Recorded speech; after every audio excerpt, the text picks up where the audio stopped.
All right, good afternoon, folks, and welcome to this special edition of Live with Jeff, Johnny, and Lee. Jeff, Johnny, how are you gentlemen this afternoon? Very good, thank you. Surviving. Well, thank you for joining us on this special edition. We're going to talk today about what's going on in Venezuela and what has actually transpired there. Now, we have a huge map of Venezuela that we have put tags all over, but we're going to use a different map today. We're going to use our base map, and we're going to show all of the areas in Venezuela that were struck. So I'm going to start out in the east, over in between Caracas, where the main attack took place, and far over to Trinidad and Tobago, where the 160th were located.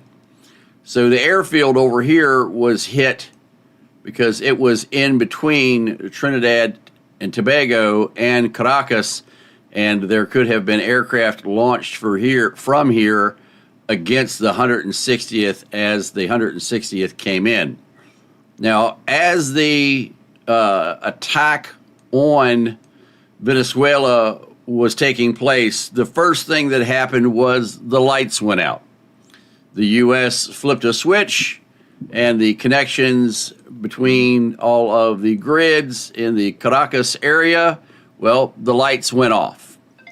Immediately thereafter, the two main communication sites, this one here and one next to it, these two sites were hit. In doing so, this took down 60% of the internet in the entire country of Caracas and took more than 150 cellular towers and wireless towers offline.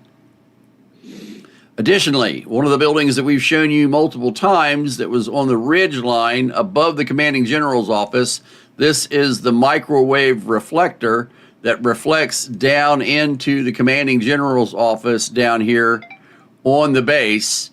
That reflector site was also destroyed. We've got photographs of all of that. Now, here we have one of the entrances into Maduro's bunker, and down below we have two more entrances into Maduro's bunker. The 160th SOAR actually landed here, and they blew this bunker entrance here after they pulled Maduro out.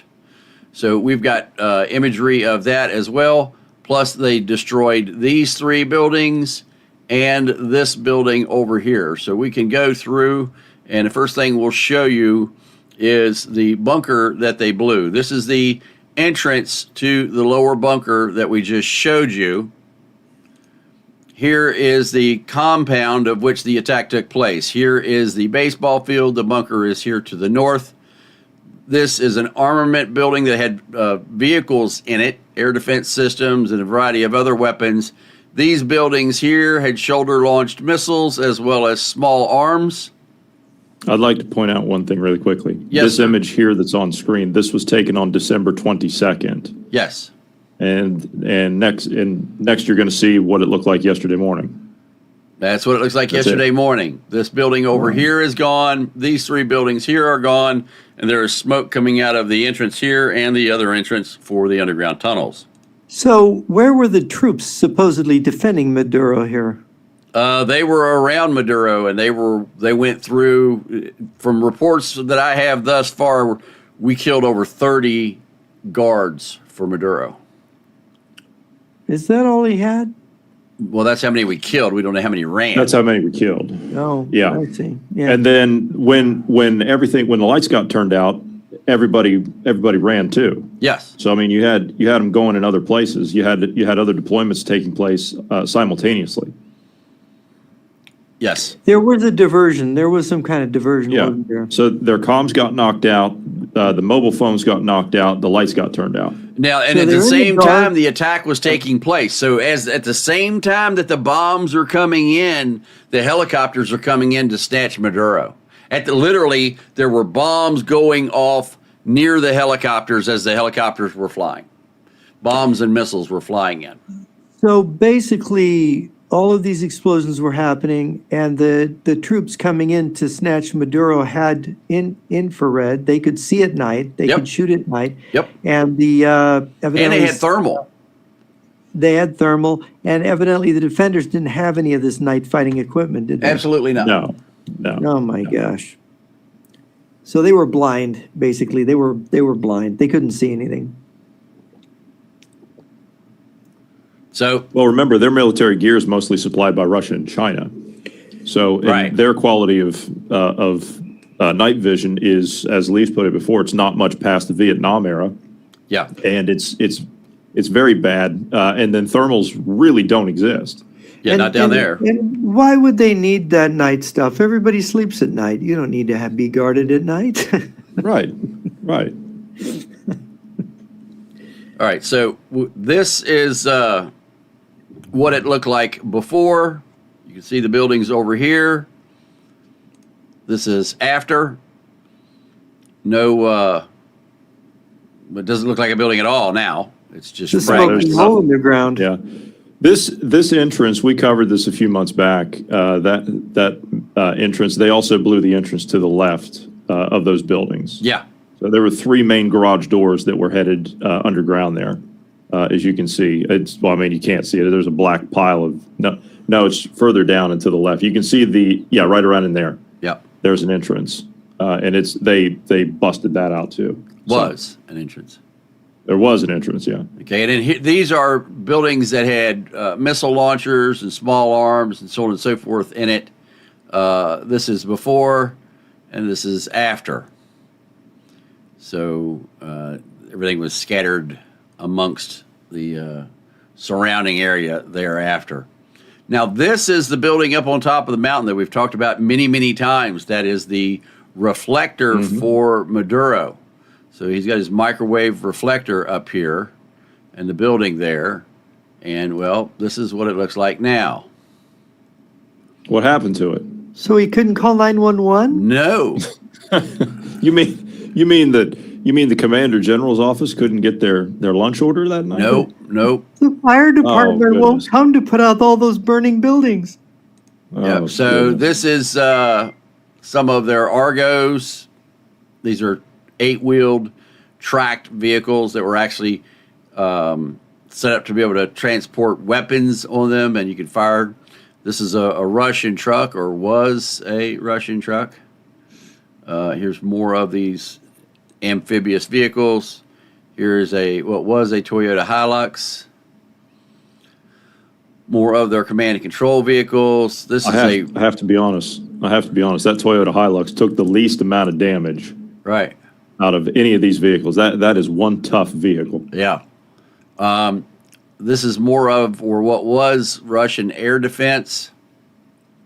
There's another one. They're Mogs. So this is what was lost as far as the air defense system. So 2 Buicks were gone. A variety of trucks. Lynxes. The Lynxes are the tracked vehicles I was showing you. The Toyota, Land Cruiser. I said Hilux. There's a Land Cruiser and a Hilux and an unknown tanker.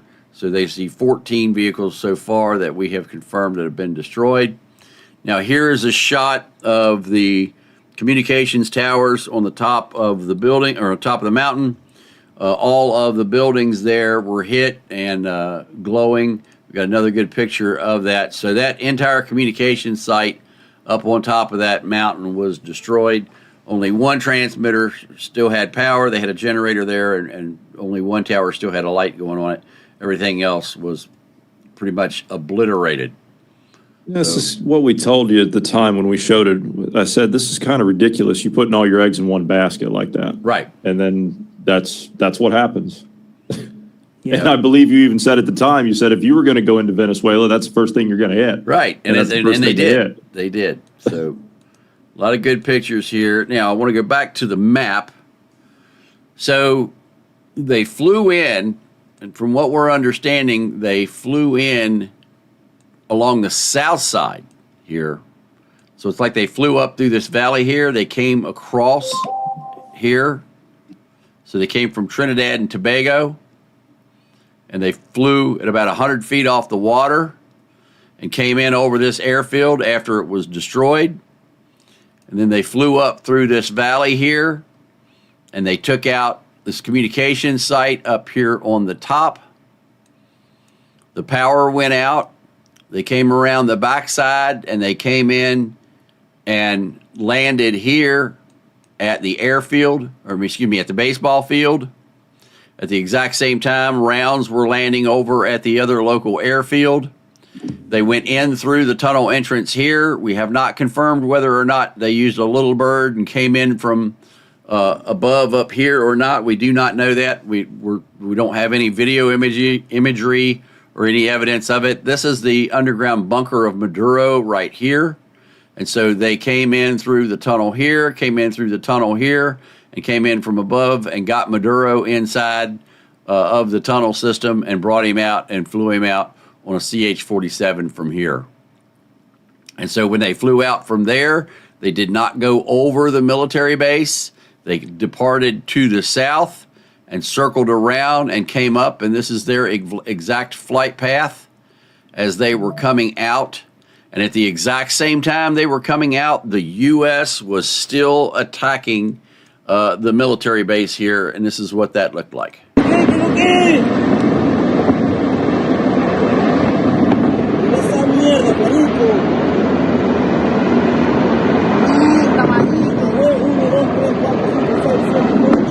Somebody got video of the choppers leaving. Oh, yeah. Yeah, there they are right there. ¡Qué locura! He was using bad words Mira esa there. mierda, explotaron allá toda esa mierda, porque tú me estás explotando. This is rounds hitting inside of the military base.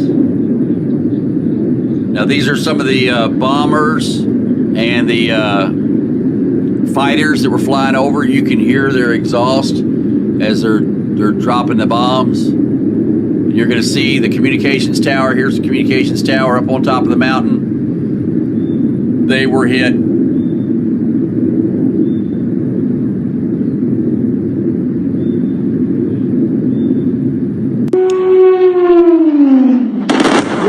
Were we seeing the helicopters coming in or going out? Going out. Going out.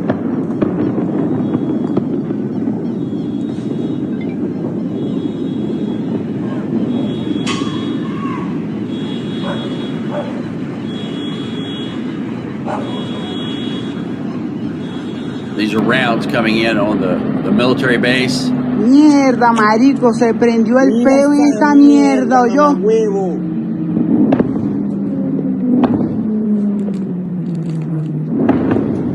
Marico, qué locura.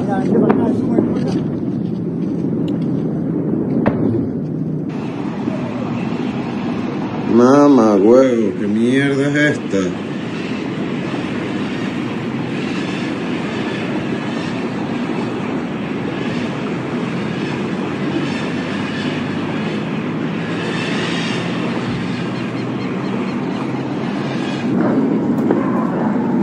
And here's some of the communication sites being hit. Amor.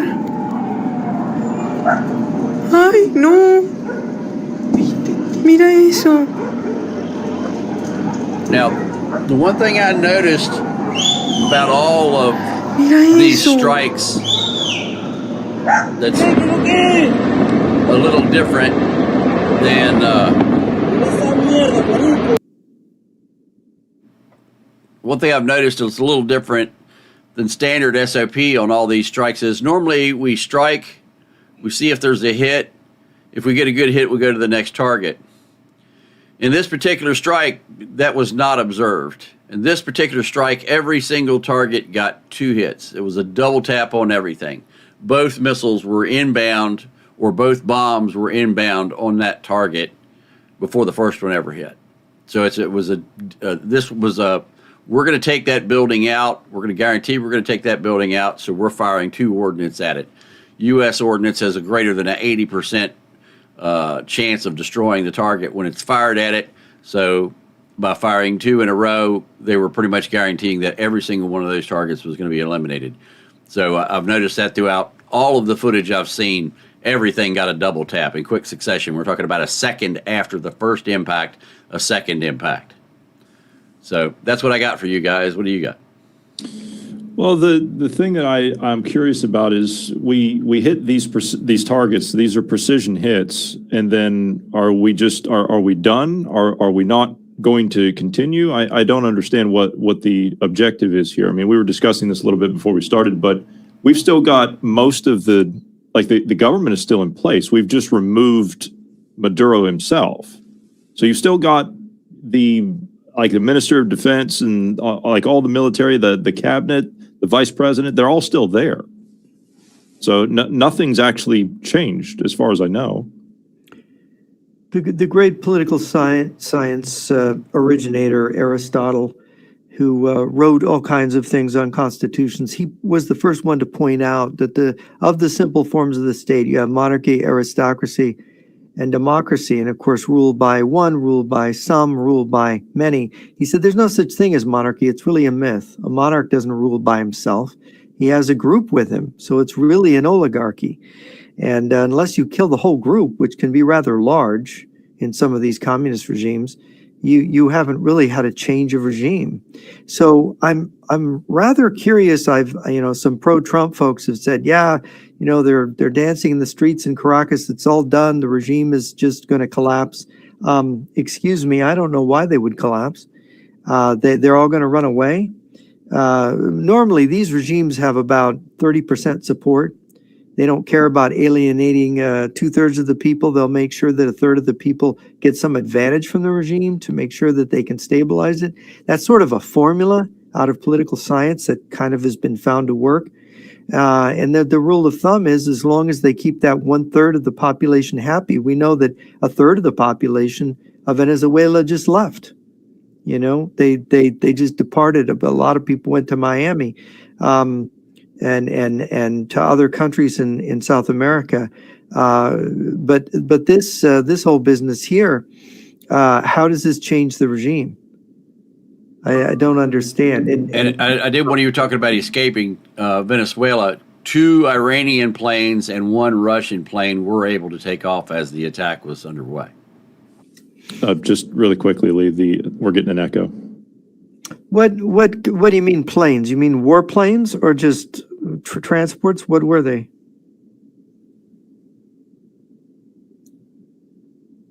What kind of planes took off? Sorry, transport planes. I was dealing with the echo. Transport. Well, it's transport planes, okay, and this was the other question I had. They were passenger planes. They weren't okay, warplanes. so commercial flight. Okay. Yeah, okay. They were commercial flights. There were 2 Iranian flights and a Russian flight. Yeah. Okay. They took off literally minutes before the rounds hit. Mm-hmm. Yeah, so they knew it was coming. Yes. My other question is that the Russian, the Chinese, the Iranian troops, Hezbollah, Cuba, they all still have a military presence in Venezuela. Yeah, I don't think those flights taking off meant people were fleeing it before the fact. I think they were just scheduled flights. No, they were unscheduled flights. Those 3 flights were unscheduled flights. A Russian plane and 2 Iranian planes took off as unscheduled flights right before the attack took place. So they probably weren't, okay, so they weren't listed and they didn't have a flight. They didn't have a flight plan. Okay. Well, they do that all the time. Yeah, it was just, I'm just saying those were the last ones out, were 2 Iranian and 1 Russian flight. 1 went to Moscow and the other 2 went to Tehran. The theory of, this is very typical of American strategy. We saw it in Vietnam, we saw it in the Gulf Wars, we saw it in Afghanistan. Tremendous tactical acumen, ability to pull off really difficult things, maneuvers and operations, but strategically, what's the point? What's achieved by this? They think that grabbing one man, I will go back to history on you. Many people don't know this, but in the Chinese Civil War, did you know that Chiang Kai-shek was captured by the communists? The leader of the Kuomintang was captured. Did you know that, Lee? No, I was not aware of that. They captured him. So do you think that meant that the Kuomintang folded and the communists immediately took control of the country? No, it didn't. And there was a big controversy among Mao's followers. What did we do with him? And Mao decided in the end, just let him, make friends. Let's pretend to make friends with him and let him go. Because better the devil that we know than the devil we don't. If we kill him, if we keep him hostage, That's not going to do us any good. If we let him go, it might do us some good. So he said, let him go. So you capture the head. I mean, Chiang Kai-shek was actually a dictator, really, of a one-party state, a fairly fascist ideology there in the Nationalist Party of China. You'd think that that would be decisive, controlling the guy. It didn't matter. The Russians even had Chiang Kai-shek's son as a hostage for a while after he kicked the communists out of the Kuomintang. That didn't make any difference. The Russians just ended up letting Chiang's son go back to Chiang. Having one guy in an authoritarian or a communist regime doesn't mean anything, because it isn't really a one-man show. It never is. It's always a group. Even when Stalin died, there were people to take over, no matter how much of a dictator he was. The Soviet system continued. How is this going to be any different? I don't understand Marco Rubio and the President of the United States saying, oh, we're going to run Venezuela now. But all the people are still there. Right. Well, Trump... Are they all going to say yes, sir, and follow along? Well, Trump mentioned that if they didn't cooperate, that there would be further assaults. Yes. Now, how do you read? Does that mean we're going to invade? And yeah, I noticed this. This takes police action, the idea of police action, to a new high, right? Police action. You're literally going in and arresting a guy and saying he's going to be tried in American courts. That's an amazing thing. Using the U.S. military to arrest a guy on felony charges in the United States. That's quite an arrest warrant. And for a regime change. So your whole justification is, well, they're criminals, so we're just going to arrest them and put them in jail and run the country till somebody who's not a criminal. It's like you don't use the word invasion. You don't use the word war. You don't have to get special, war powers to do it. You don't need a declaration of war. You're not attacking Venezuela. You're just arresting some people, some drug criminals. I mean, this is taking the euphemism of police action to a new ridiculous high. They're literally believing it. They drank their own Kool-Aid. I mean, I don't see how to understand it. Now, a lot of people say the regime's going to collapse now. Do we see any evidence that the regime has collapsed? No. Anything? No, I haven't seen anything. All I have seen is the gatherings that are in the support of the regime are very small, 50, 100 people, 150 at most. The celebrations in the street that Maduro is gone are much, much larger. So that would be expected, yeah. So we're seeing a lot of people. I've seen some reports. I haven't seen too many of. I can't really corroborate it because I've not seen it in usually more than one place. But I have seen reports of looting that have started. But people stocking up on whatever kind of food they can get. Of course, looting is sort of a normal behavior in Caracas. That's the other thing is, nobody knows if it's current or if it's been something previous because it's gone on there for people are so desperate there. They're robbing and stealing from each other all the time. Yeah.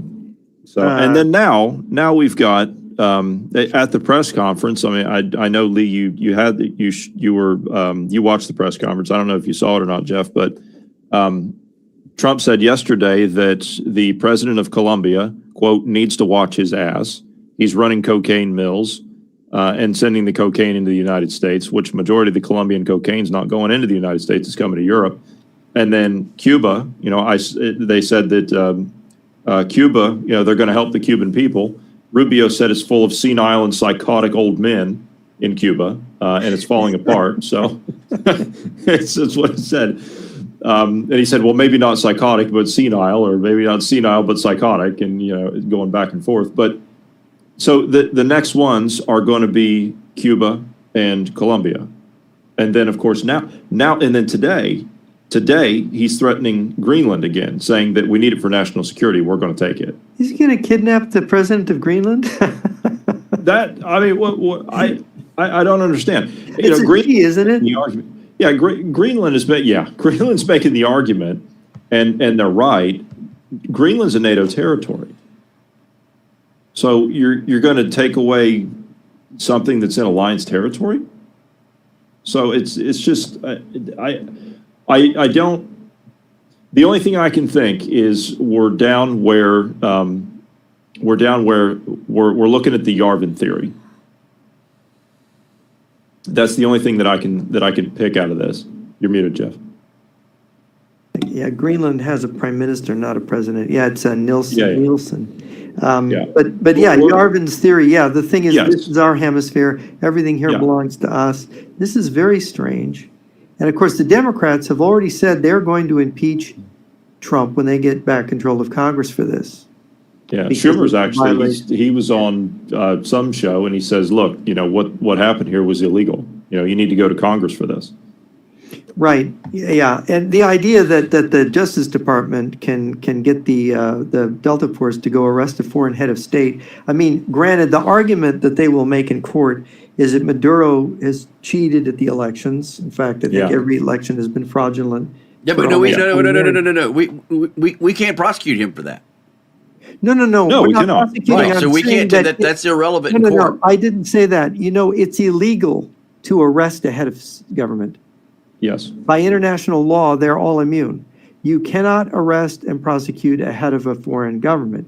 But when they impeach Trump, they're going to say, you're arresting him is illegal. He's a head of a foreign state. This is we've signed treaties that you can't do this. You can't do this. And I forget what treaty they will cite.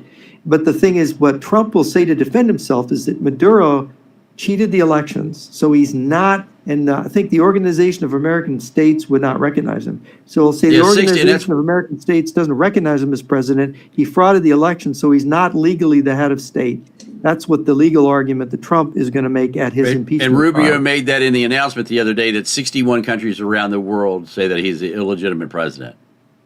Yeah, of course, that's not a majority of the countries in the world. No, it's not. No, it's not. But the EU, they've been the heads of the EU countries have been making the same statement. They're saying that they're happy that he's gone. Even Keir Starmer, which I don't believe him, said that he was an illegitimate president from the start, and we never recognized him. Even Macron said that. Yeah, Macron said that, and Le Pen said the opposite. Did you read Le Pen's statement? Le Pen No, I didn't said- see her statement. Yeah, Le Pen said, well, it's a terrible communist regime, and he's frauded elections, he's done all these bad things. She said, but this is against international law, so you can't do it. Well, I told you about the Russians. Yeah, they said. She's a friend. I told you. Yes, of course. I told you what Russia said about it. They're very upset. The fact that this has happened. They say that. Let me get the exact quote here. They say that this is according to the Russian Foreign Ministry. They've condemned what they call an act of armed aggression against Venezuela by the United States. Yeah. Calling any excuses given to justify such actions untenable. Just like invading Ukraine is tenable, right? That's what I said. I said, were the acts of armed aggression against Ukraine untenable? Well, I think the Kremlin gave out a note saying that they believe in dialogue, resolving everything by dialogue, that Venezuela is part of a zone of peace, that Latin America has declared itself a zone of peace. I guess Eastern Europe is a zone of war then, which anyone that the Russians like can declare it this way or that. It's very funny, the hypocrisy that they show. But of course, they said that they're concerned because the such actions that were taken by the U.S. violate the sovereignty of an independent state. Yeah, like Ukraine. Yeah. Oh no, they're part of Russia, right? They're not really independent. Yeah. Well, they're just trying to return what was taken from them. That's all. Yeah, see, they're just going to return everything. Yeah. We're going to dig up Teddy Roosevelt and say, look, we own this place. We have for 100 years. We're going to dig up old TR. It's really quite crazy, the hypocrisy of the communists, of course. They don't have much else except their windbag rhetoric right now. But the thing is that Washington is also deluded. I was looking at Clausewitz, and Clausewitz said, strategy is related to deceit. Stratagem, deceit. Yes. You're tricking your enemy. But now I think we have the case, the difference between the deceit of the Russians and the deceit of Washington is the Russians know they're lying, and they know why. But Washington, when it says it's going to run Venezuela, they can't. Their deceit is against themselves. they've somehow tricked themselves into believing that taking Maduro is going to give them the country? I don't know. Have they deceived themselves? Well, Or is it Trump just was me? on. I think it is that. It's that self-deception, right? Yeah. I mean, they talked about this in the book Soviet Strategic Deception. It's self-deception. We win. The adversary.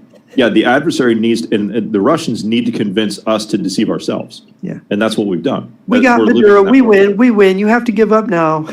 But Trump's on Fox News, was it this morning or yesterday morning, saying we need to do it in 5 more places. Yeah, he was talking at a 5-minute thing on Fox News, yeah. Yeah. We need to do it in 5 more places. Well, I hope Iran, we're able to have an effect. I mean, I hope that the people who think this works are right and that suddenly the people rise up. I mean, one friend of mine this morning said, oh, the Cubans are all running away. Oh, are they? Well, could you show me that news story where they just up and ran away? I think their officers The were Cubans shooting them. or the Venezuela? Or Venezuela? The Cubans that are Cubans. supposedly holding the country together. I mean, what are there, Oh, I see. 20, 30,000 Cubans in there controlling that Yes. regime? Yeah. Well, I don't think 20, 30,000 Cubans, where are they going to run away to? They'd have to get in a boat, which wouldn't exactly work to go home. They can't go Yeah. home. There's Yeah. nowhere to go. No. And this was a rally in Havana this afternoon. So for Maduro, obviously. Or Maduro. Well, that's pretty Yes. well attended. Look at that. Yeah. That's a big crowd. That's Long bigger live than the all of white- the people in Venezuela combined. That's a big crowd.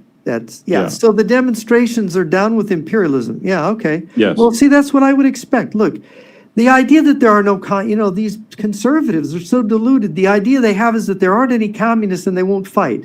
All we have to do is grab a leader or whatever that their support is this thin. Look at the Democratic Party in the United States. They can win elections. Look, they're going to win they're going to win the congressional midterm elections this year. I don't think there's any way to stop that.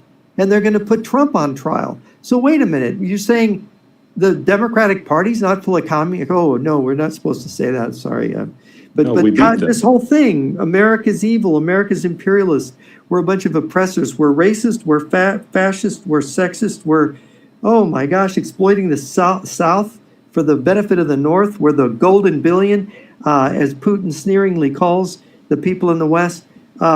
No, these people are full of hate and propaganda, Marxist propaganda. You think nobody believes in Marxism? What do they think? China, Russia, Cuba, North Korea? They're not. They haven't been around for decades. If they were that ready to collapse, they would have collapsed a long time ago. They got to do better. You can't win that way. Well, I think it's we've kind of discussed this before. It's a sense where Trump is literally he's formulating his own destruction, right? So if you say that's the actions he's taking now, and then of course if the Democrats come in and they win, the midterms, well then that's it. They'll shut it down. Right? They can shut an impeachment process nullifies everything at the executive level, doesn't it? So it stops it. Everything stops until the trial is completed in the Senate. Is that correct? Yeah, he has to be, the impeachment is in the House, the trial's in the Senate. Right. The Supreme Court are the judges, right? Right. Well, the Chief Justice would be presiding over it, so it would be Roberts, if I'm not mistaken. Yeah, I think maybe that's right. So, but then everything stops at that point until there's a conclusion of the trial. Is that right? No, the government continues to operate. Yes, but I mean, what I mean is that the president cannot make any decisions and cannot give any orders while he's under impeachment. Is that right? Oh, I don't think that's true. Okay, I don't know. I'm asking. No, that's I don't not know. in the Constitution. No, they never put Okay. something like that in the Constitution. That would Okay. be suicide for the country. Okay, all right. So I don't know. I don't know how that works. But see, here's the thing. Trump wants to take over Venezuela, but it's highly unlikely that U.S. Congress, even controlled by his own party, would approve a formal declaration of war authorization for full-scale invasion of Venezuela. Both the Democratic and Republican lawmakers have raised significant objections to unauthorized military action, and polling data indicates a strong opposition to invasion on the part of MAGA people, all these MAGA people with their YouTubes saying, Trump has betrayed us, Trump has betrayed us. So Trump, because of his own rhetoric, no more forever wars and all the rest of it, so what he's done is he's created this this police thing where we're going and arresting drug dealers. And I guess we got to run Venezuela. This is the whole gimmick here. And does this lead balloon fly? Are we going to run Cuba and Mexico and Colombia too? And Iran. But the problem is you're not going to be able to get Congress, given the rhetoric of both parties. Both parties are against intervention. You're not going to get either party to approve. You can't get a majority in Congress for an act. You don't have public support. No, you don't. And so he's doing it all on the basis of a legal argument thought up by, I guess, lawyers in the White House and the Justice Department, saying that arresting Maduro was legal. That is an argument which is going to be disputed at his impeachment trial. He will be impeached. Ladies and gentlemen, if Donald Trump is still president in the beginning of 2027, there will be impeachment proceedings immediately beginning in January 2027. But what about what happened in Panama with Noriega? Well, there have been people who have disputed that invasion, but the United States has certain treaty rights because of the canal and so on. But George Bush did it. He invaded the country, he arrested Noriega, and nobody really challenged it. So there were some Democrats who said this is illegal and this is wrong, and there's people, some legal scholars say, well, technically they could have gone after Bush, but the climate was different then. Remember, you'd had Reagan before then. You had Bush had that kind of he was feeding off the Reagan legacy. It just politically wouldn't have flown back then. Now the public mood is different. Now, here's something interesting. Dmitry Medvedev, you know how he likes to make his little statements after something like this happens, right? Has he had too much vodka? Maybe. He said this. You're going to like this one. Mm-hmm. He said, this is just on the Maduro, thing being taken by the U.S. An excellent example of U.S. peacekeeping, a brutal military operation in an independent country that posed no threat whatsoever to the United States. Oh my God, how many compound lies are in that? An independent country, really, occupied by communists, independent. The capture by special forces of a legally elected president and his wife. Of course. Legally elected? Ooh. Yeah. Of course, all of this was done strictly within the framework of international law and national legislation with the consent of Congress, which, no, it was not. He's almost sarcastic, right? Yes, of course he is. Of course he is. Of almost complete silence from the democratic Europe. Would you want them to make a statement? No. You want Europe to stay neutral, right? Guaranteed love in Latin America because the Monroe Doctrine is very popular there. In short, another brilliant step toward the Nobel Peace Prize. Trump should have been as proactive as with Venezuela, but in a completely different place. In Kiev, the cocaine-addled, trained Ukrainian animals, see how much he loves them, yeah, have completely lost their nerves and stopped listening to their own circus master. Speaking of Zelensky. It is unlikely that the example of Venezuela will sober them up. It would be good if the U.S. attacked the Banderite military bases in American Special Forces captured the gang of drug addicts on Bankova Street. Is it time yet, Uncle Sam? Russians, can't you conduct operations like the Americans do? Why don't you ask for help? He says the Caracas operation was the best confirmation that any state must maximally strengthen its armed forces to prevent rich tyrants from easily changing the constitutional order in search of oil and other resources. The only way to ensure the full defense of a country is a nuclear arsenal, Long live nuclear weapons. Oh, well, perfectly said. Yes. Yeah. Absolutely right. We live and die by the nuke. Yeah. Oh, Sokolovsky would be proud. Yes, you would. So, there you have it. Well, the Russians want nuclear war. It's in their doctrine. Yes, they do. Yes, they do. Yes, that's how they win. That's how the world becomes theirs, is nuclear weapons. There's no other way. They don't have the competence to do it with the conventional arms.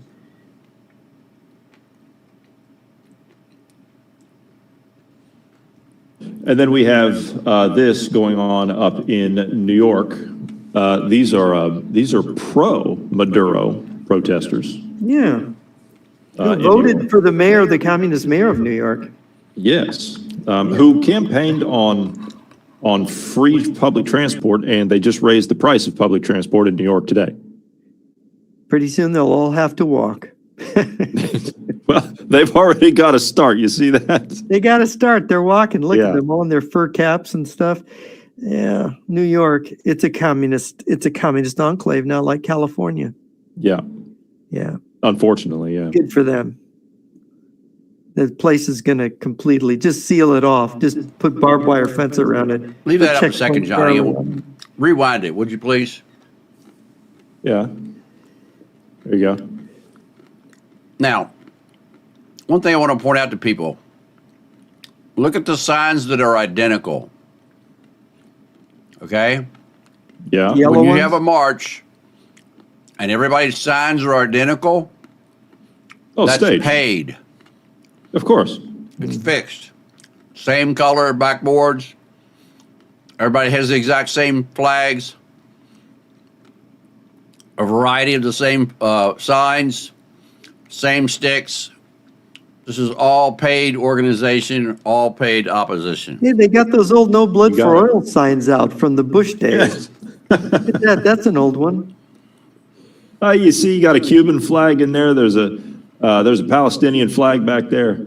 Yeah, they poor Palestinians are taking second rank to the Venezuelans and Cubans now. Yeah. That's got to be hard on their egos. I think it's important also to note, and I made this point earlier in the week, I think it's important that people should not, even though this has transpired in Venezuela, people should not lose sight on what's going on in Iran. That's kind of been pushed to the side now, and it's been pushed out of the way. We haven't really heard anything about Iran since that happened, since Still, Venezuela. it looks like the regime is preparing to crush the demonstrators and, So we know what all the flights from Russia and Belarus were now. yeah, their weapons. Probably Yeah. special forces teams are experts in quelling riots. Admittedly. I hate to interrupt you guys, but we have a large collection of people in the chat who don't know who either of you two gentlemen are. Yeah. So this is Oh. Jeff and Johnny.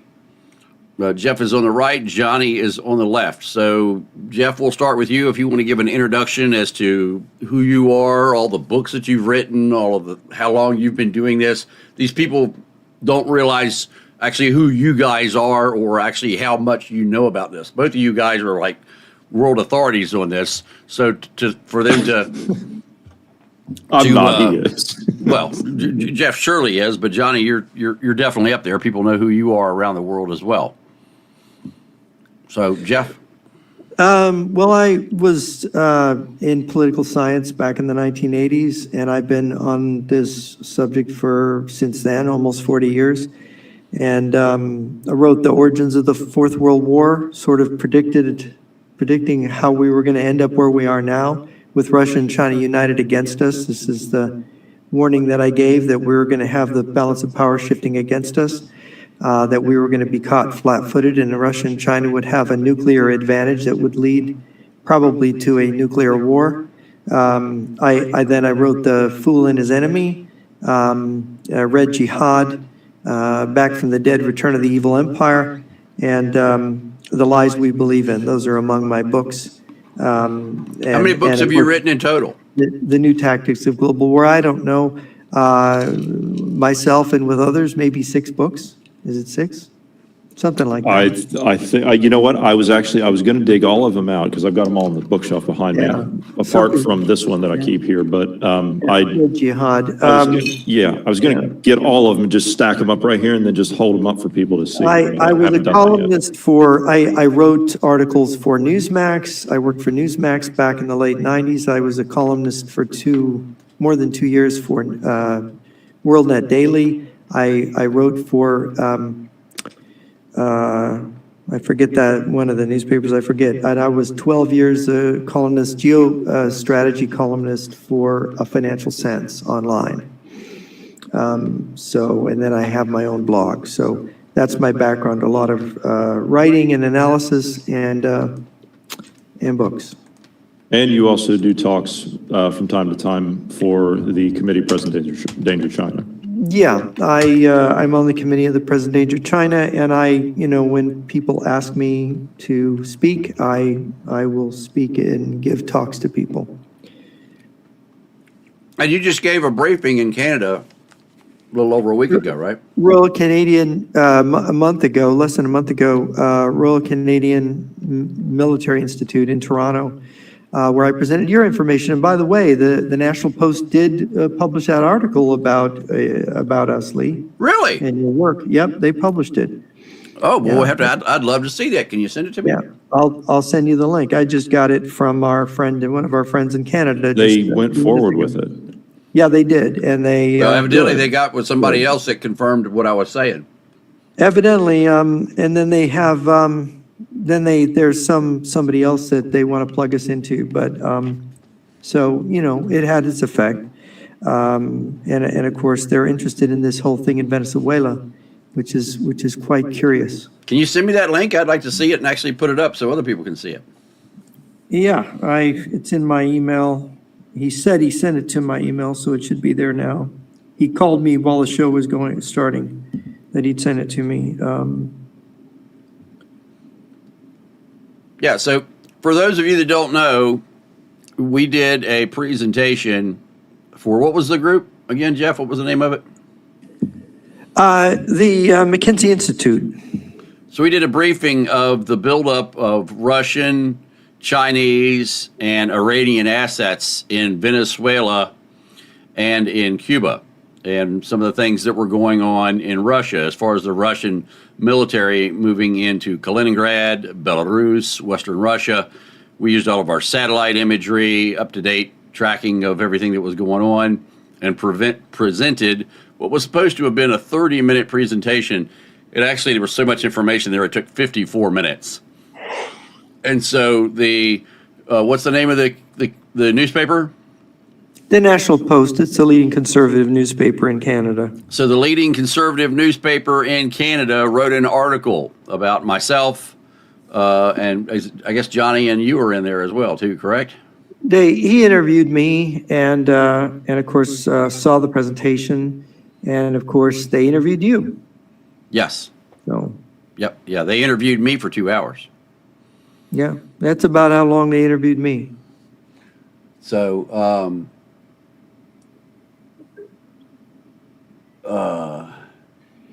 anyway, what I'm going to do is what we always do, and that is when we're done talking here, we'll take your questions. So please hold your questions until the end. And then when we do the questions and answer session, if it's not a question, don't put it in the chat, because then it fills up a chat with all kinds of things that aren't questions. So if you guys are done, or you guys anything else you want to add here before we go into the questions and answers. Also, for those of you, we're going to be flying this after this broadcast. The areas that I just showed you on the map, we're going to jump into a Chinook, and we're going to fly this just like the 160th SOAR did. And so we're going to fly all over Venezuela in the flight simulator. We're going to do the date, the weather, the time of night, everything. We're going to try to create the conditions as close to what they were during the assault as possible. So we're going to be flying in with a Chinook with the lights cut off, the whole 9 yards. So that's going to be coming up probably about a half an hour after this broadcast ends. So for those that were asking about me, I'm not a world-renowned writer like Jeff or anything like that. but I'm I'm a professional investigator. I'm a private investigator by trade, and I've spent my adult life working in organized crime and fighting against organized crime groups. And nearest I can tell, China and Russia, boy, they run the whole thing. So I was missing a piece of the puzzle a few years back, and I was trying to figure out what was going on when we were seeing everything with COVID and the lockdowns, and then the Russian invasion of Ukraine, and I said, something's not right. And then that's when I figured that something was seriously wrong, and I found that missing piece of the puzzle, and it was the defector literature. And this had been something that they had been warning about, select defectors had been warning about for years. And it was suppressed, it was ignored. And so I became somewhat of, I guess, an expert in that defector literature, or at least a novice in, expert in my own right, I suppose, on what these guys were saying and comparing that to my knowledge of Russian and Chinese triad organized crime groups. And it all makes sense. You go back and you look at guys like Joe Douglas and Jan Shana that wrote Red Cocaine, and Jeff, you can talk about Red Cocaine. That is a classic book about how Russia took over the organized crime groups. They took over the drug cartels. And they did all this decades before I was even born. I spent years trying to do something against the drug war in the United States. And everything that I did, all the work that I did, I look at it now and I thought, I was actually doing some good every night when I went home, and it was all for nothing. We're ignoring the actual problems. We're not fixing the actual problems. And then I hear General Van Herk, and I see General Laura Richardson sitting at the Senate Armed Services Committee. And they're sitting up there and they're begging the U.S. Congress for resources. They're warning about the same things. They're saying it in Senate testimony, talking about how Russia and China are taking over the Southern Hemisphere in our backyard. They're the ones, the GRU, I posted this clip yesterday, of General Van Herk. The GRU's most forward deployed position in the world is in Mexico. That's the Russian military intelligence, for those that don't know. They're in Mexico. They're not in Ukraine. Russia's fighting a war in Ukraine, but you would expect them to be there. They're not. They're in Mexico working with the drug cartels. And they're using the drugs and the cartels as chemical warfare against the United States. And the Senate, this is in Senate testimony given by these two generals, and they get nothing. There's no response to it. I don't hear anyone in the administration talking about the actual problem. I don't hear that. So I'm sitting here because of what this gentleman sitting next to me, what he wrote in a book called Origins of the Fourth World War. If you do not have that book, I highly recommend that you go get it. If you can find copies of it, the copies are dwindling, if I understand it correctly. They're starting to run out. But I'm sitting here because if we don't address this problem, then there is no future. We've got to deal with it, and we've got to be honest with ourselves. We've got to grow up, and we've got to face reality. We've got to stop living in this falsehood that we've all bought into. Yeah, comforting false reality that we have created. Yeah, and of course, I wish that Rubio and the president knew about Joe Douglas's book, Red Cocaine. They would understand what they were fighting better.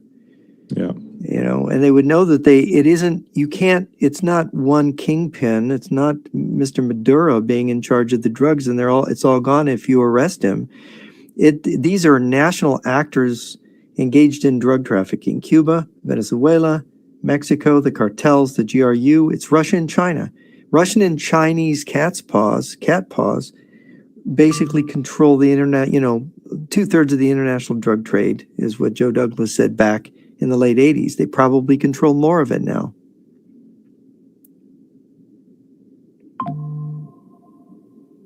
You guys ready for Q&A?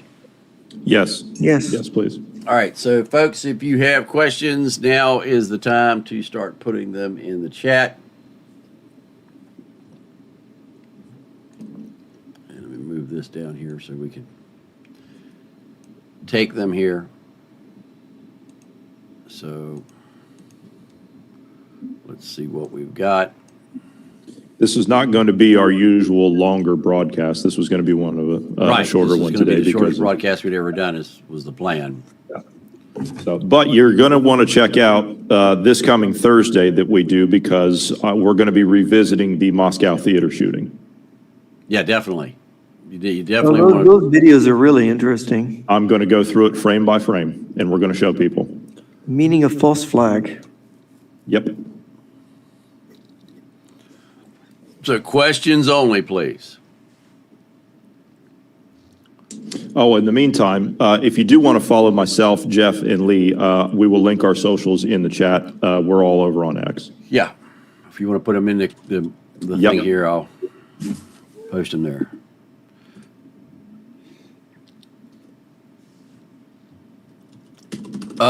Question. So does Russia get their fentanyl from China and give it to the cartels, or is China independently involved in cartels? No, China provides the chemicals to make the fentanyl to the cartels. China is the largest supplier of the drugs to the cartels. That's their they make big money off of it, and we know it. You guys want to add anything to that?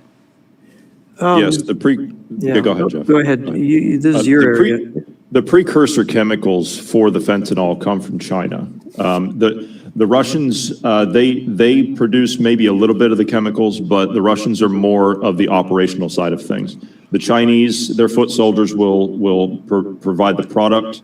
The Russians, they have the product, but it's not as potent as what the Chinese can make. The Chinese have been working on more potent products for decades. If you go to the Gobi Desert, right, and we've looked at satellite imagery of this. We're going to show this when we start doing our work on Chinese military buildups. But if you go out into the Gobi Desert, where they've got a lot of the PLA training grounds, you'll see on the outskirts of the Gobi Desert, you'll see endless fields. And when I say, I mean, they go on for miles and miles and miles and miles of poppy fields. So they're growing and increasing their potency in China, and they're turning this into a synthetic form, and then they're dumping it into the U.S. The potency that they've got now is, the last I saw was around 10,000 times stronger than a single dose of morphine for one dose. So that's just to give people an idea of how lethal this stuff is. You know, this is why you see a case in the United States where they respond to an overdose of fentanyl or carfentanil, and the police officer that shows up will be hospitalized or have severe problems because they'll just come in a close proximity of it. If your dog or your cat breathes this stuff, your dog or cat will die. That's how serious this is. The Chinese, you know, like I said, this was they started this under Mao. There's a book that was written about it called Psychochemical Warfare. It's long out of print, but if you can get your hands on it, that will explain the Chinese drug operation against the West. And then, of course, red cocaine. That book's out of print. If you can find a copy, I was lucky enough to get a copy for about $100. But if you can find a copy of that, those are free online. We've made that available. I also believe that Psychochemical Warfare, I've personally put both of those up in PDF form on the Internet Archive, so archive.org. If anyone's interested in those two books, they're up there for free for people to read.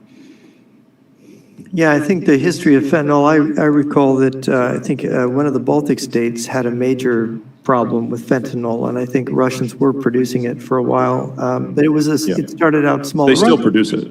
Russians are big in heroin. They are Yep. big on opiates. They've been big in opiates since they began Operation Friendship of Nations, which is their giant drug operation, Yep. which started in 1960. Believe it or not, graduated into using cocaine in the late 60s, early 70s. Yeah, it's important to know this stuff.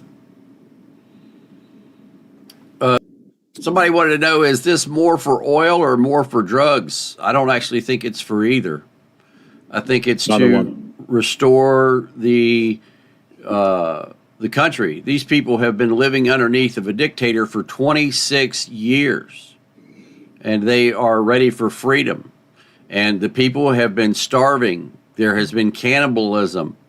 There are families that have been evacuated from the country. They ate their pets. They ate all of the animals in the zoos. They've went to other islands and murdered people on those islands and taken them back and had them for dinner. It's absolutely ridiculous what the Venezuelans have been doing and what they've been living under.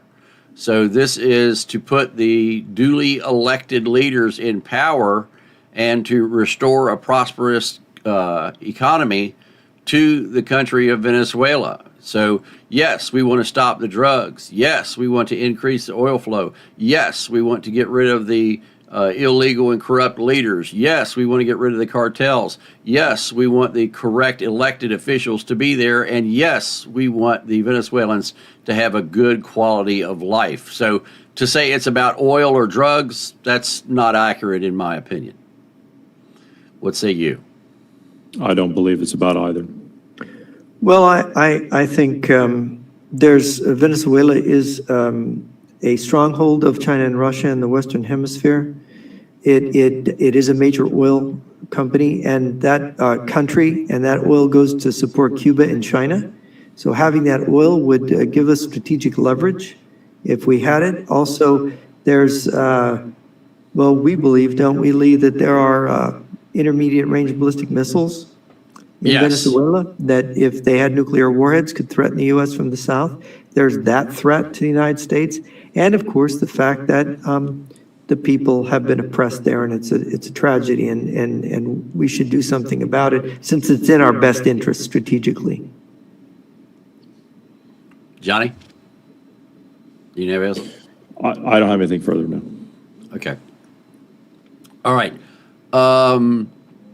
Southern Bread wants to know, were you the first to report the attack when others weren't? We were live before the attack.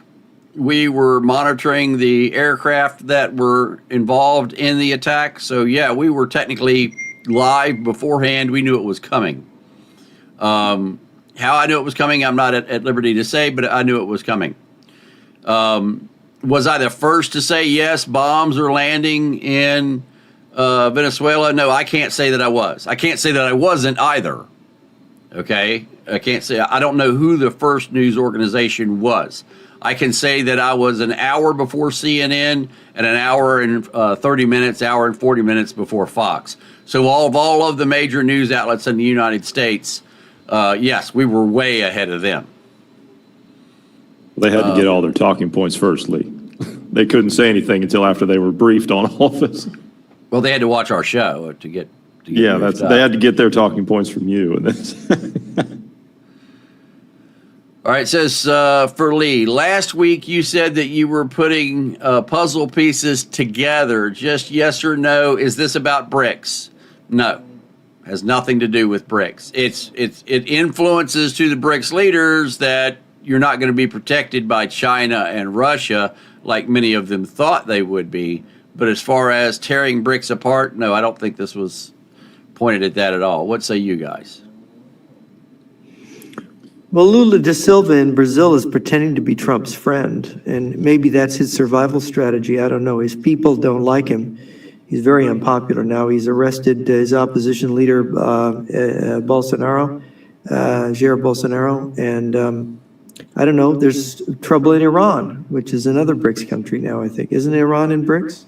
I think they are. they're part of the, yeah. They're part of that, but it's and then India too. But I think, you know, it's in the larger scheme of things. Is it about BRICS? If it were, then they're losing two in this case. They haven't lost Iran yet, but they're losing two of their biggest oil suppliers for China, and that's not good. You know, Russia's obviously catastrophic for China. Yeah. Yes. It's now Russia, of course. I mean, I don't think the Russians alone cannot supply the Chinese needs, can they? I don't think so. Not year round. No. So they need the Iranian and the Venezuelan oil. They need it. All right, next question. Was this an end to the rules-based order established after World War II? How to recover? Thanks. I don't think so. I don't think there's ever been a rules-based order. I think nations just do what they want. Was the 1950 invasion of South Korea by North Korea part of a rules-based order? Was the invasion of Vietnam into Cambodia and Laos and South Vietnam part of the rule-based order? Was the Congo Civil War part of a rule-based order? Or the Angola War or the Contra War, or there's been an awful lot of wars in this rule-based order. I think rule-based order is kind of a fiction, like the United Nations. Well, the communists would tell you that it was a rules-based order. That's why they did it. I think the liberals want to believe in it too. Yeah. Okay, so I got a question. Can you please explain to the people that are new to your channel what the 160th, you got the 106th, it's the 160th SOAR Night Stalkers are, because I know many people don't understand what the Night Stalkers are. Some people think that the Night Stalkers are a transportation division. They're not. They can provide that, absolutely. But the Night Stalkers are not an Uber for Delta and U.S. Navy SEALs. The Night Stalkers are an airborne, just like you got air cavalry. The Night Stalkers are an airborne special operations force who is entirely capable of operating on their own. If somebody needs to be extracted, the Night Stalkers are quite capable of going in, fighting on the ground, getting those people back. If they need a bigger fighting force, then they'll take Delta Force with them. They'll take Rangers with them. They'll take Navy SEALs with them. They'll take other special forces with them. But the Night Stalkers can operate independently. The Night Stalkers is not Yellow Cab. They're not Uber. The Night Stalkers is a special operations group capable of operating on their own without the aid of anybody else. So to think that the Night Stalkers are a bunch of taxi operators is ludicrous. You guys got anything you want to add to that? No, you said it pretty well. I don't know. I thought it was Darren McGavin and his friends from the TV show, but Yeah. Okay. Do you see a combination of the strike in Venezuela recently, hyperinflation, water shortages, and civil rights in Iran, and Israel's eagerness to finish the job, leading to a possible regime change? No, I think they're all their own independent problems. I think that what's going on in Venezuela is their problem. What's going on in Iran is their problem. And I don't think that the problems that they're having have anything to do with Israel. I think Israel would be happy to help with regime change in Iran. And the U.S. under Trump has said that they are happy to help with regime change if the Iranian regime fires on civilians, from which we understand I think it's close to 50 people have been killed by the regime thus far. You guys got anything you want to add to that? Yeah, the economic systems in these countries, as I understand, you put it pretty well. This is their own problem in each of these countries. These are not economists that run these countries, so they don't look at markets the same way we do. They care about power and plunder. So they're going to do whatever they need to do to stay in power. And if that includes robbing the population to where they're starving and eating each other, they don't care, as long as they stay in power and they have food for themselves. So each one of them has their own problem because these are all despotic regimes. yeah, in North Korea, there's no birds because the people ate them all. I mean, literally, you had 1 million people starved to death in North Korea, I think in the 1990s. So yeah, these regimes are awful. They're criminal regimes. They are not really responsible to the people. They lie all the time. And of course, they get these kind of unrests, but rocks don't hurt tanks. These regimes seem to go on forever abusing their people. And without any help from the outside, I don't think Iran's revolution is going to take. I don't think. Because they've got support from Russia and China. Yeah, we are moving a lot of hardware over across the Atlantic at the moment. I did catch that. So that they landed in Ireland or the UK? Ireland, UK, and they're coming to Germany and other places too, Italy. And we've had ISR in the Persian Gulf doing persistent surveillance for the last 48 hours. Interesting. Well, it'll be interesting to see what the Israeli government says, that they will help the people. And Trump has said that they better not attack civilians. So I guess that's interesting. Another question.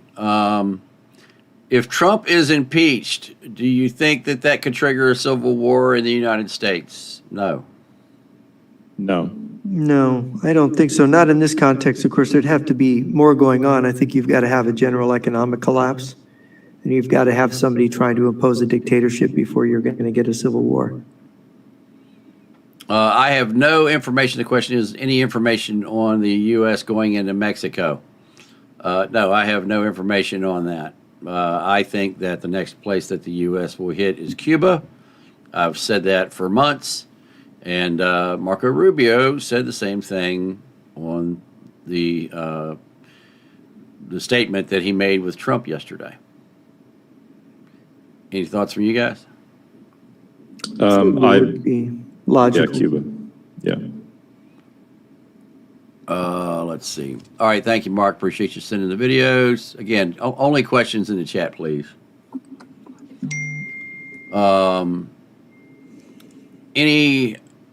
can we expect the sleeper cells to be activated, now or sporadically? I don't expect sleeper cells from Venezuela to be activated. We have more sleeper cells from the Iranians and the Middle East and the Russians than we do from Venezuela. The main thing we got from Venezuela was illegal drug dealers and prisoners and their mentally ill folks who were in their mental institutions and mental wards. So I'm not expecting any sleeper cell activation from Venezuela. You guys? I would expect it from China before I would expect it from any of the others, apart from Russia. Yeah. Because I mean, if just the Chinese nationals that we apprehended on the border just under Joe Biden were 200,000 plus. I think that this whole idea of sleeper cells, I think that the big networks, the paramilitary networks that our enemies have placed here are to go into action when the U.S., when the dollar collapses, when the economy collapses, when we are in ourselves in dire straits. They don't want to expend that. They don't want to play that card unless it's going to get real effect. And it's going to get real effect only if there's an economic collapse or other crisis in this country, or just before nuclear strikes. That's when they're going to do it. All right, somebody says, what about Africa? Think people in Venezuela have it bad. Yeah, people in Africa have it bad too, but the United States can't take care of everybody in the world. We're just trying to take care of our backyard. What say you? Russia and China are trying to take over Africa since the European influence has been driven out. Yeah, and we've pretty much allowed them to do that. And it's pretty far away from here, but when you've got places like Venezuela, which is oil rich, it's on the other side of the Caribbean, it can provide bases for the Russians and Chinese. It's an attempt to encircle the United States. They have encircled us, and we should break this encirclement. And that includes Canada. Yeah, they've infiltrated Canada, the Chinese have, through the triads. Yep. The next one here is, what will day after a nuclear war look like? Well, that's a loaded question because it depends upon the size of the exchange, it depends upon where it takes place, depends upon who's involved, and so on and so forth. And you don't have to have a nuclear war for it to be bad. You can have a single high-yield nuclear detonation over the center of the U.S. directly above my old address in Kansas. And I had it as my old address because that's what we've already calculated the exact spot in Kansas. So it's a road intersection. In fact, you can go look it up. That used to be my address because I traveled all over the country and I needed an address. So I just used the address of that intersection as to where I knew. I was part of the EMP commission. So if you looked up on Google what my address was, if it showed it was in in Kansas, it was directly over top of the center point of the United States where an EMP would be detonated. So that's just EMP humor. So if a large high-yield EMP were detonated high above the plains of Kansas, the U.S. would go black. There would be no telephones. There would be no cellular. There would be no internet. There would be no power, and you wouldn't see any for years. It would take everything in the United States off grid. Nobody would be talking on their phones. Nobody would be talking on their two-way radios through repeaters. None of that. because all of it would have been fried by EMP. Only the Department of Defense and the KLW World News Network and some preppers throughout the country, maybe some ham radio operators would be talking. If you're on the KLW World News Network, you'd be able to pull out your radio and talk to other KLW World News members around the world the day after. At days after that, your reception and propagation would improve because the magnetosphere of the Earth will be shaking still for at least a month after a high yield EMP. So as time went on, propagation or the ability for your radio signal to travel from one part of the country to the other or from one continent to the other, that will improve. My recommendation is if a high yield EMP goes off, don't pull your radio out of the Faraday cage. Wait at least 3 or 4 days. Number one, you're probably not going to be able to talk to anybody because of the reverberation of the ionosphere. But two, any good country that's going to hit you with a high yield EMP, they're going to wait a few days and they're going to do it again. That way they can get rid of 99% of all of the electronics that are out there. And then 3 days later, when they pop you the second time, they're going to get rid of everybody else who had their stuff in a Faraday cage. So here at KLW World News, we have a radio that we will sacrifice after the first EMP, and we'll bring that out. And then later on, we would bring a second radio out. But we're not going to bring all of our goodies out of the bags within the first 3 to 7 days. You would have chaos in the streets. You would have people killing each other over food and medicine. Very few vehicles will operate. At the time of the EMP, lots of aircraft will fall from the sky, so there's going to be fires all over the United States from the wreckage of those airliners smashing into the ground. There will be no fire trucks to go put out the fires, none of that. So don't count on the police department, don't count on the fire department, and surely no government agent will come to your front door and knock and say, I'm from the government and I'm here to help. So after an EMP or nuclear exchange, you are on your own. Do you gentlemen have anything you want to add? Nope, you have covered that subject time and again, and you do it very well. I'll just add that World War II was a nuclear war, and we ended the war by dropping 2 atomic bombs. Nuclear war scenarios, if you are going to start a nuclear war, there's this ideal scenario where the other guy can't fire back. That's what basically Russia and China are fishing for, a circumstance in which they could create a circumstance. Lee, you know about this. Russians built a special super EMP weapon, which their theory was that this could destroy the warhead components of our land-based ICBMs. It could, of course, I don't know whether it can or not. I don't know what their test results are. But the whole idea is to create a situation where we can't fire back. And then you feel safe, because if you're the only one throwing nukes, then it's just like World War II. America was the only one throwing nukes, and the other side surrenders. So that's kind of, that's one way to look at nuclear war. Of course, the Russians are sloppy. They might be okay with taking a few hits, as long as they can obliterate their enemy.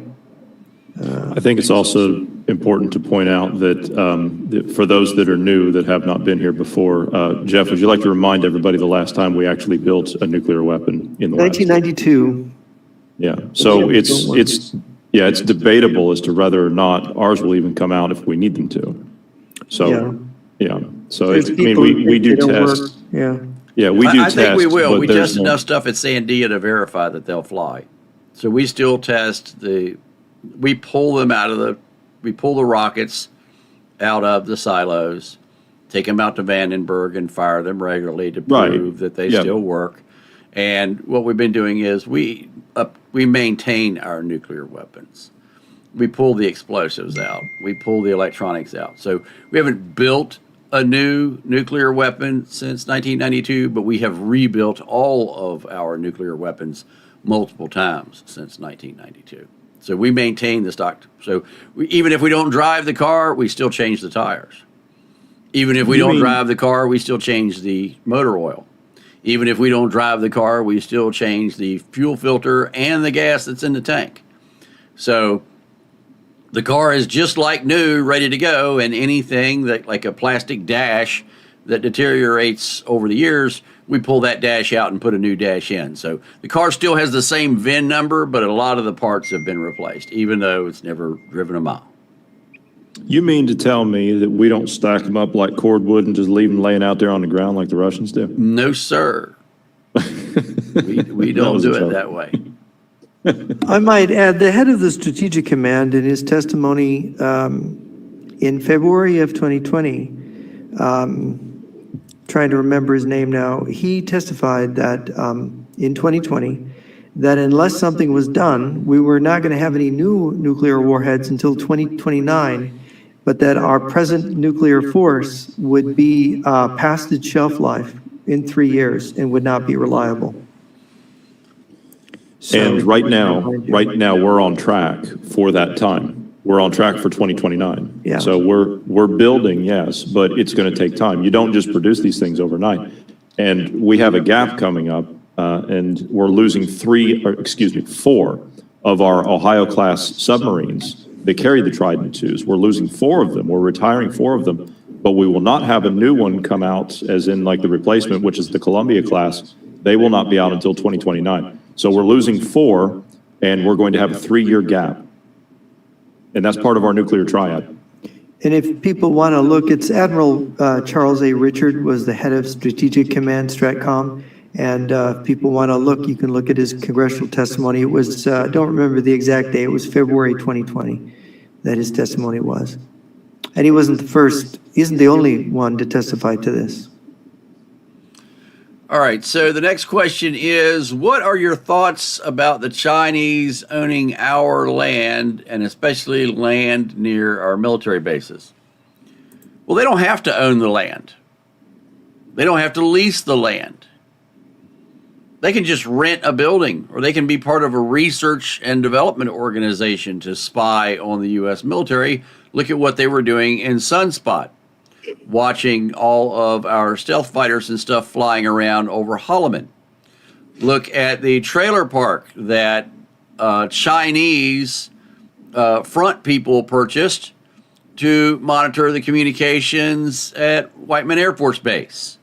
There is a school supply facility, Yes. Jeff and Johnny? School supply building, right? Yeah, there's a school supply building at the end of a military base. Is that in Jersey? Is that where that was, or where was that? I think it's in Jersey, yeah. Yeah. Or So New they Hampshire. they Yeah, they, something like they that. purchased a warehouse and claimed they were going to sell school supplies. So the Chinese don't have to own the land. They don't have to lease the land. They don't have to rent the land. They've been doing espionage in the United States. They have thousands and thousands and thousands of people inside the United States doing espionage. They have sleeper cells in the United States. They have military personnel inside the United States. So, owning the land, well, that means that they can stay there all the time, so on and so forth. But they rent land next to military bases. They put up receivers. They have SDRs. They have a wide variety of ways that they spy on us. Hell, they do it through your phone. DJI, if you own a DJI drone, you're a spy for the Chinese. If you own a Huawei product, you're a spy for the Chinese. If you own these these cheap cameras that you buy for security cameras to put in your house for $10, $15, $20, if you own one of those, you're a spy for the Chinese. If you own a Tesla, you're a spy for the Chinese. So, the Chinese are spying on us 100 ways from Sunday, not just purchasing, leasing, renting, or occupying land near military bases. They do it in the government. They do it in Washington, D.C. Hell, we got Chinese that are sleeping with our congressmen. Look at Bang Bang Fang Fang. Fang Fang. Right, look at who was working for Dianne Feinstein. Dianne Feinstein. Exactly, Dianne Feinstein. Dianne Feinstein. Look at Head of the Senate Intelligence Committee. Right, head of the Senate Intelligence Committee was supporting Chinese spies. Look at what Biden's former head of the White House, chief of staff of the White House. Look at who he had in the State Department. I mean, it was unreal the Chinese connections we got inside the United States. You guys want to add any to that? MOLE. Mo. Mole. I would like to point out, it's not just the things that you mentioned, Lee. There's something else here. There's an organized crime aspect to it, and that's how the Chinese triads and the Russians don't really specify in this. They deal with other things, but this is a Chinese specialty. The Chinese will use themselves, and they'll use contract groups, local organized crime groups, and they will get into the local economy. And what they'll do is they'll set up front companies. They'll then put the money that they have through their illicit organizations through these front companies, these shell companies that actually don't exist. It's a storefront that doesn't sell anything, kind of thing.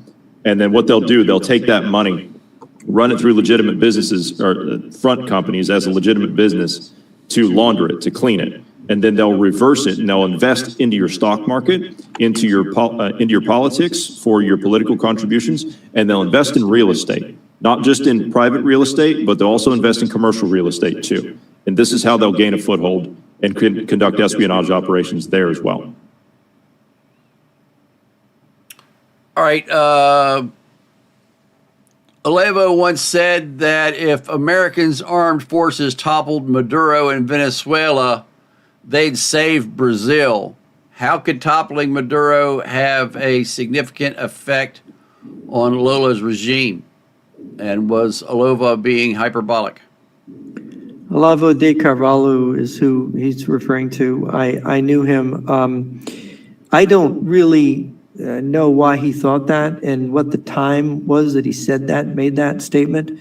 But I don't think that the toppling Maduro specifically, maybe removing the regime might, because it would definitely affect Brazil.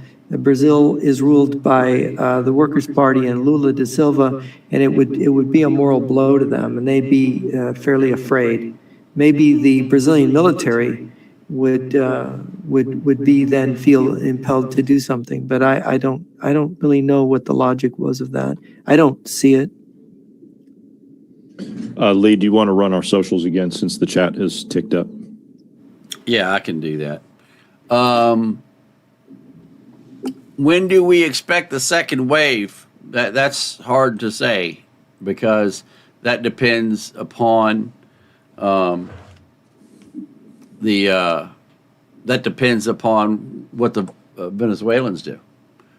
So if the Venezuelans don't want to comply, then it's going to be a hard time getting them to. That's when the second wave would come. If they don't comply, then we would have a second wave. If they do comply, well then we'll be good. So the second wave will come if they don't comply. When and if they don't comply. Let's see here. Was I correct when I heard last Thursday that some Americans were taken hostage in Venezuela? From our understanding, yes. We've had multiple reports on that. We haven't confirmed it, but we have heard multiple reports on that. If the cartels in Mexico remove anyone that doesn't do their bidding, why wouldn't they do the same thing in Venezuela? Well, that's because Venezuela is being controlled by Cuba, not Mexican cartels. But it doesn't say that they can't or won't do that. The Venezuelans have put a lot of people in prison. In fact, I'm looking for some of them right now. What say you guys? The Mexican cartels are under the Russians, and that's been reported by the LA Times, in fact, in the past. So, yeah. And Cuban forces and Cuban intelligence services that are operating in Venezuela are under Russian control. All right, the next question is, Lee, what would happen if King Charles dissolves Parliament in the UK? Does it go back to a monarchy control? I'm going to be honest with you. I don't know the answer to that. What say you guys? British Constitution, he can't dissolve Parliament. Not permanently. There would have to be another general. Like if there's a Parliament that's dissolved. I had that explained to me once. So if the king dissolves it, then there's another general election that's called, and it's out of turn. So, Right.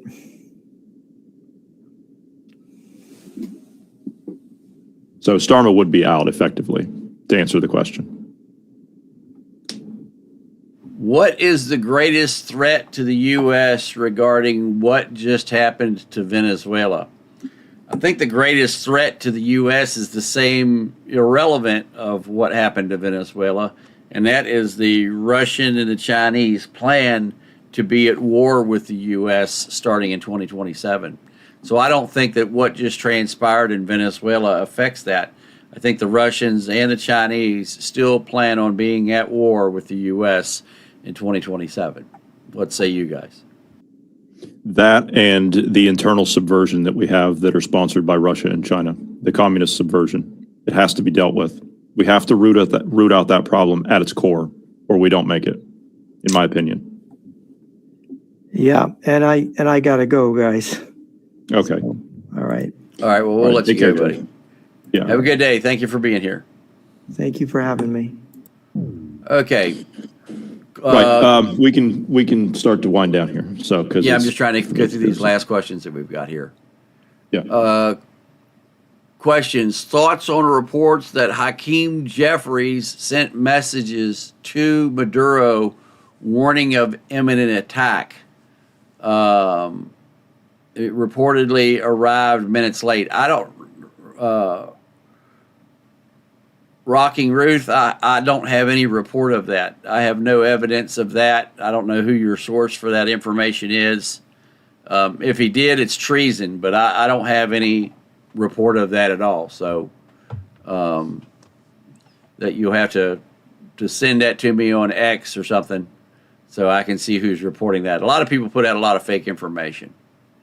Mm-hmm. Have you heard of that, John? I have not heard of that. It's the first I'm hearing of it. Question, do you guys think any of the stuff going on in Venezuela could possibly spark violence in the United States as a retaliation effort? Yes, there's a possibility of that, but I think it would be far and few between. Your thoughts?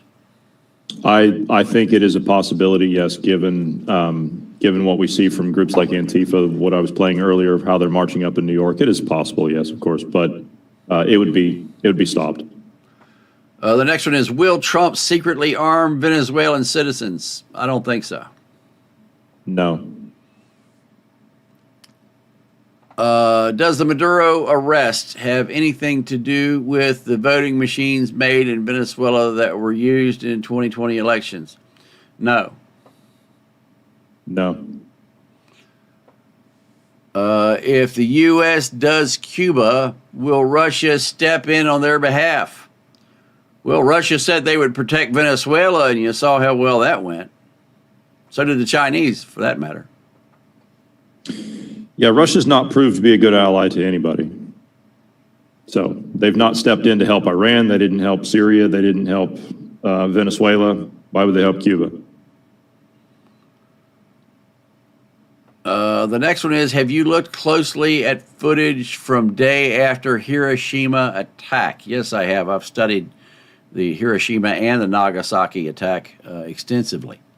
What do you make of that for U.S. consequences?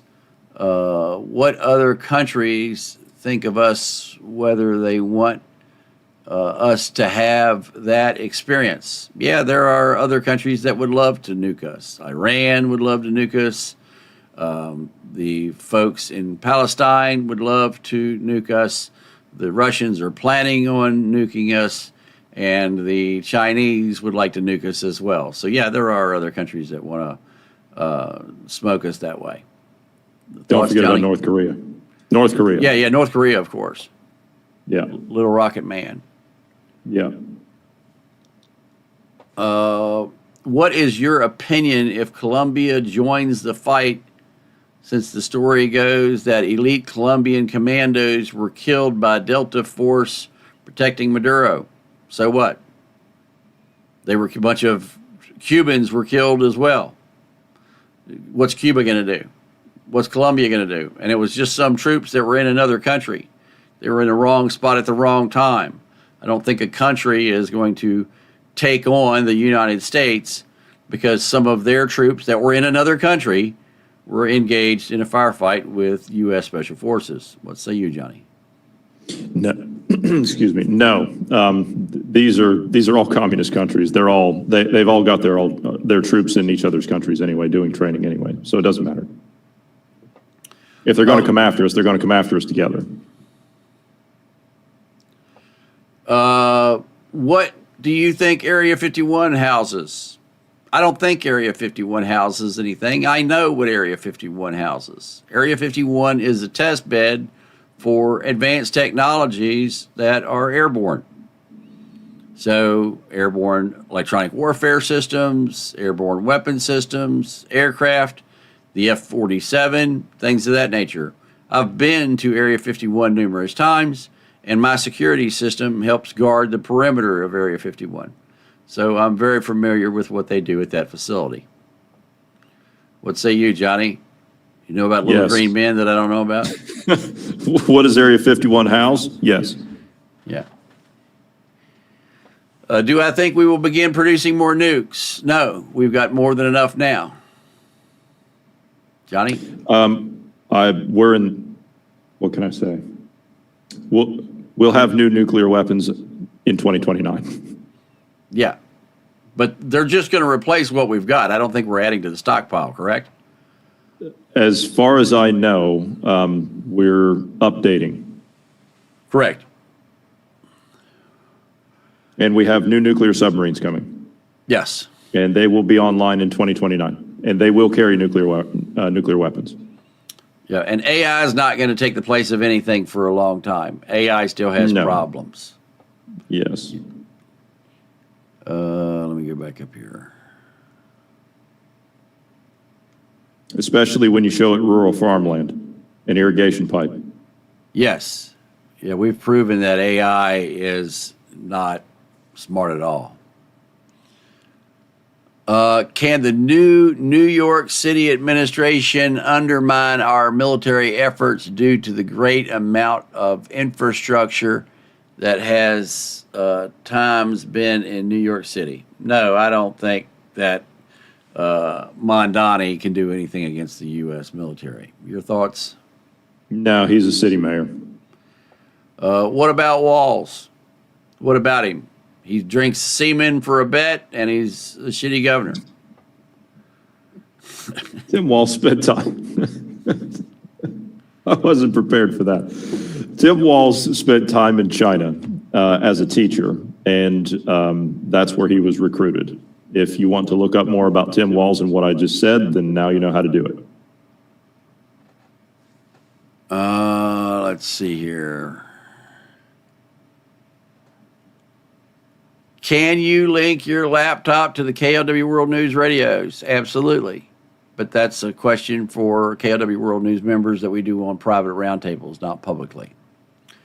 Question, if an EMP hits, what about cars that had points and condensers, ignitions with no computers? Those vehicles, like the pickup trucks that I own, I've got a pair of them sitting out here that have points and condensers. I don't use, and we own those vehicles specifically so as that they can survive an EMP. Now, you also have to worry about the voltage regulator in the alternator. So we've got a couple of extra alternators setting in Faraday cages just for that. So after the EMPs, you go out, you loosen a bolt, you drop the alternator off of the vehicle, you put a new alternator on, plug the wire back in, tighten the belt back up, and go in and hit the key, and you drive away. No, you don't. Huh? No, you don't. Really? Really? Why is that? Because you're going off of your own explanation here. You have to wait for the second EMP. No, then you do what you said. Right. No, I still have exters. We got a couple of them. Oh, you do? Yeah. Okay. That's what I'm saying. So you don't have just one box for $100 million. You've got No. You've got No, I got multiple boxes. Okay, all right. Alternators for old 1972 and 1976 Chevy Okay, pickup all right. trucks are cheap. Yeah. Okay. Yeah. So, yeah, you drive off. So let's see here. Let me ask you really quickly, since Okay. you're on that subject. There's companies out there, and I've seen this. I don't own any of these products. I'm not endorsing them. I'm just asking the question. But there's a main product out there that's purchased by the Department of Defense. And it's called EMP Shield. Are you familiar with it? And is it reliable? Does it actually work? Does it do the things that they say it does? Because they make these things for your cars. Yeah, yes. I only purchase equipment from Disaster Prepper, who is, oh God, I forgot his name, but he used to work for me.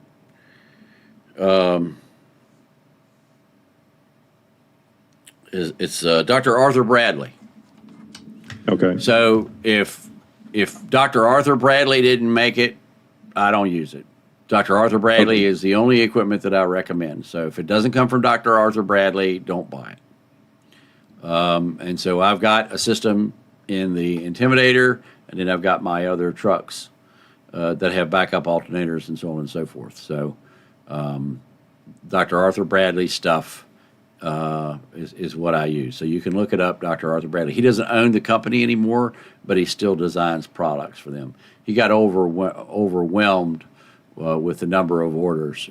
What people don't realize is Dr. Arthur Bradley is the #1 EMP CME guy in the U.S. government, period. He does it for the Air Force, the Army, the Navy, NASA.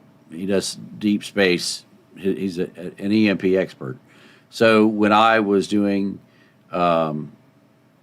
systems for the U.S. government to protect critical infrastructure for EMP protection for power supplies, 1 megawatt storage, a megawatt hour of storage is what we were doing. Each module was a megawatt hour of storage. Dr. Arthur Bradley was my expert and our standard, and whereas that the U.S. standard for dB of attenuation is the standard for an EMP is 100 dB, and my equipment was to 130 dB. So we were well above the standard. You could set off a nuclear weapon. The blast would damage the building, which the building is armored, okay? The blast would damage the building before the EMP would get into the building. So Dr. Arthur Bradley is my go-to. Anything you want to add? No, I was just curious. I see those products advertised, and I thought I'd ask. Okay, can you link a laptop to the KLW World News Network? Yes. The radio for the internet, it's a different kind of radio, Josie, or excuse me, a different kind of internet. It's not like the internet that you know right now. You're only going to link to our stations. You're not going to link back into the internet because the internet won't exist anymore. Let's see.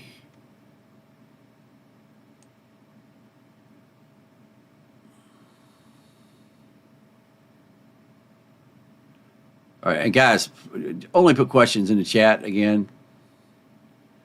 I mean, I appreciate the thank yous and so on and so forth. You can thank me at the end.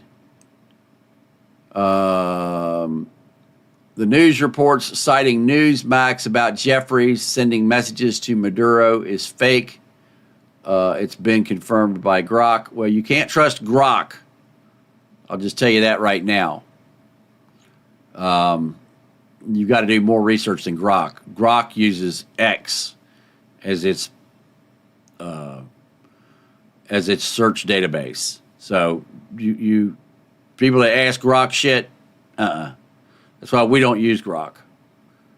The nukes we have now still work. Sure they do. I got Jack back up, but I haven't been able to load all the database back into Jack. That's going to take me days. I've got months of data that's got to be loaded back into Jack. For some reason, he got disconnected from my drive. So I think he did that after I fired him.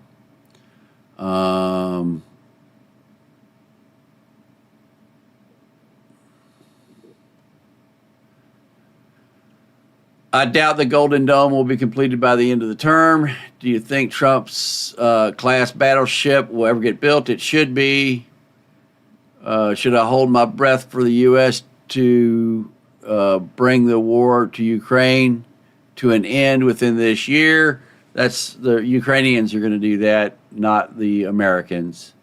The Ukrainians will never agree to the ceasefire terms of Russia.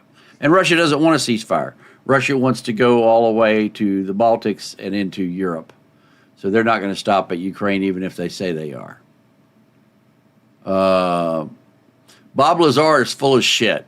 So you can forget anything Bob Lazar says. Bob Lazar is a proven liar. Okay?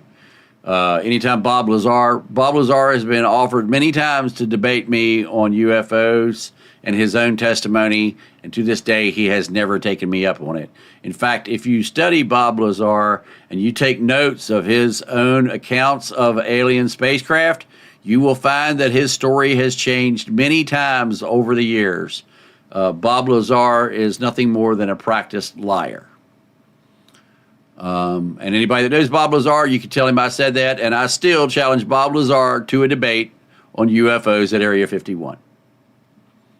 Yes, Disaster Prepper, thank you for putting that into the chat. I don't use EMP Shield.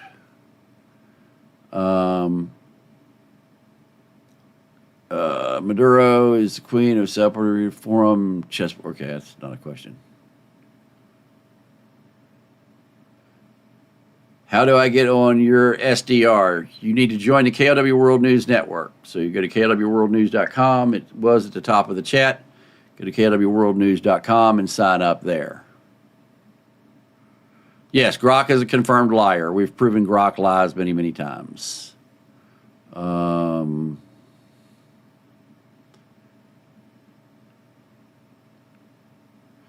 do we know our nuclear missiles work? Because we test them regularly.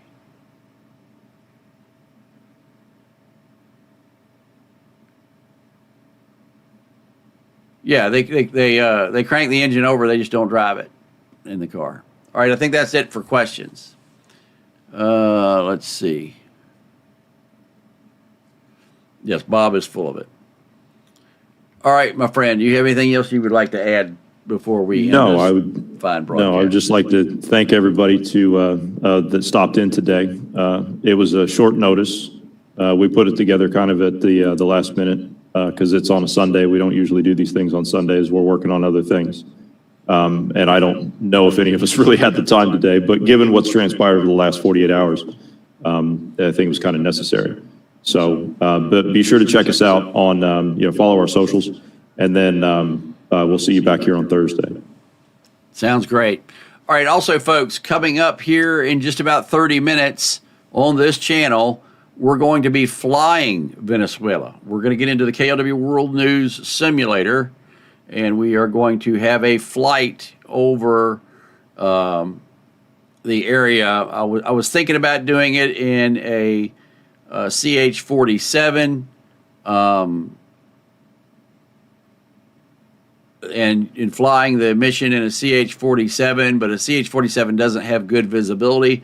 So instead, I think I'm going to use a Little Bird, which is a UH-6 helicopter, and it gives us a lot more visibility and a lot more maneuverability than doing it with the CH-47.